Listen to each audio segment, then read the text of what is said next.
Hey guys, what's up? It's your man Pete. So when you're looking to buy or sell a condo here in the city, generally the second thing that people look at after the price and the lovely pictures, of course, is the maintenance fees. And why are the maintenance fees so important? Well, they give us a general sense of the health of a particular condo building. They tell us as realtors or even potential home buyers, if you're experienced enough, just how healthy a condo building is and whether they should be ruled out because they're too high, or are they unusually low? Is there something amiss here, or are they just right? But that number of just right just seems to be moving upwards just ever so slightly here in the city, where in the last couple of years we've seen a pretty significant jump, compared to sort of the last 10 or 15 years where we had it pretty good. It was hovering around 60, 65 cents per square foot.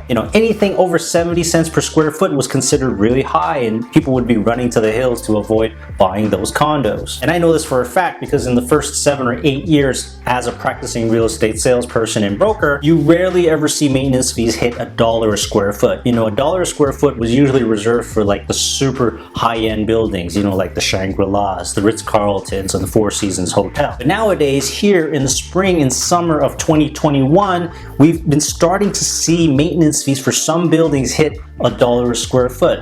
Granted, some of these buildings have all the utilities included and sometimes even cable TV thrown in to boot, and big time developers in the city have been projecting $1 per square foot for a few years now. So they've been saying it, and finally I think we're starting to see it happen. And it's starting to happen with buildings that aren't even that old, like maybe around 10 years or so, or maybe 15 at the most. But we've had it pretty good so far, and I think it's time for a new reality to kick in. Truth be told, it actually affects me more than it affects you, because I literally have seen these numbers over the years and they hadn't really been going up all that much, and so there was a pretty strict benchmark at around 65-70 cents a square foot. And for you newbies out there, it's not really going to affect you guys that much because once you start looking at property, you start getting used to the numbers. And so maybe I just got to get used to the new reality. Now, we're not exactly quite there yet where every single building is $1 a square foot, or sort of quote unquote your average building is $1 per square foot in maintenance fees. But pretty much once you start seeing it cross 80 cents a square foot, inflation starts kicking in, and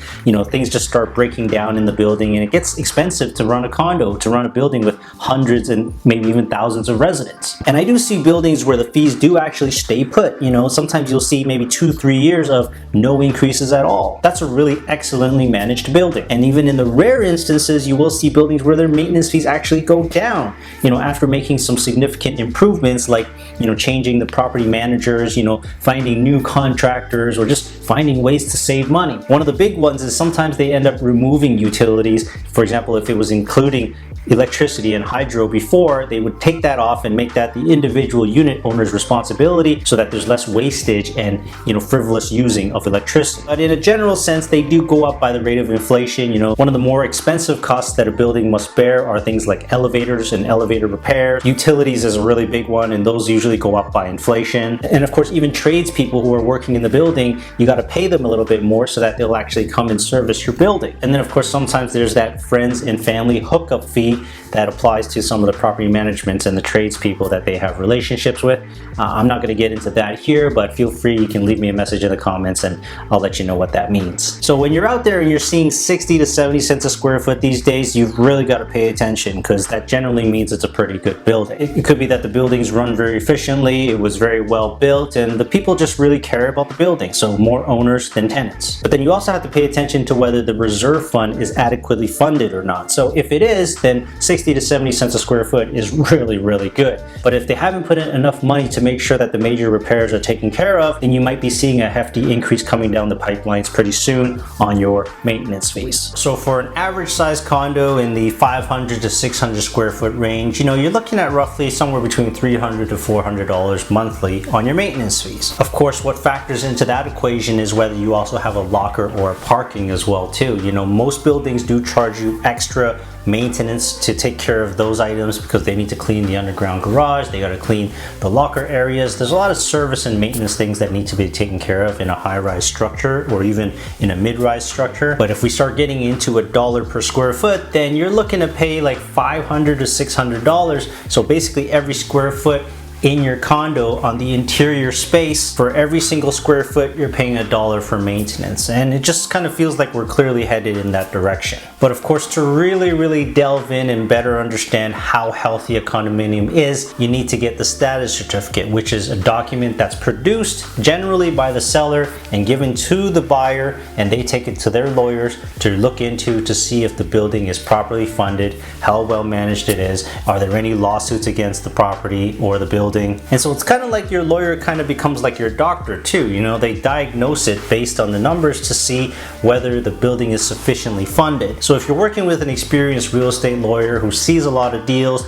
generally they can give you a sense of whether this is a well-funded building. Is there any concerns? Do you think there's anything major that's going to come down the pipeline that's going to cost you a lot of money as an individual unit owner? Sometimes lawyers are cautious in giving actual hard opinions, but they will give you a sense on whether they think this building is healthy or not in previous deals that they've done or they've seen before in working with other clients in the past. But with prices virtually going up for everything these days, and we're not just talking about house prices here, but materials are going up, contracting is going up, service fees. So it might be possible that in the next couple of years, we may start seeing that $1 benchmark being the mark that we actually measure everything else against. So the way I would look at it as is if the market does become an average dollar per square foot maintenance, then anything that is under that, so 80 cents a square foot, makes it a really good, well-run, efficient building.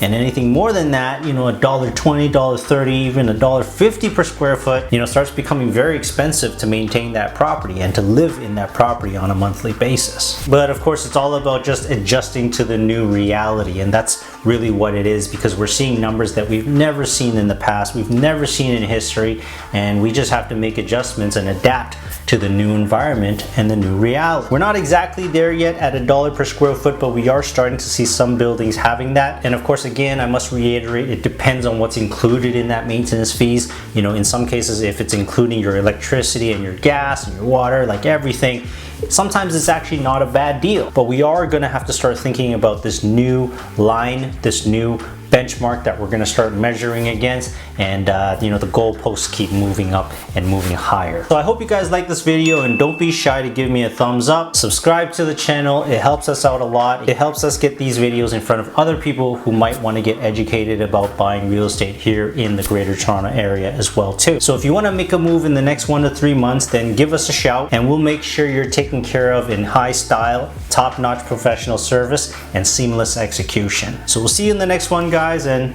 bye for now.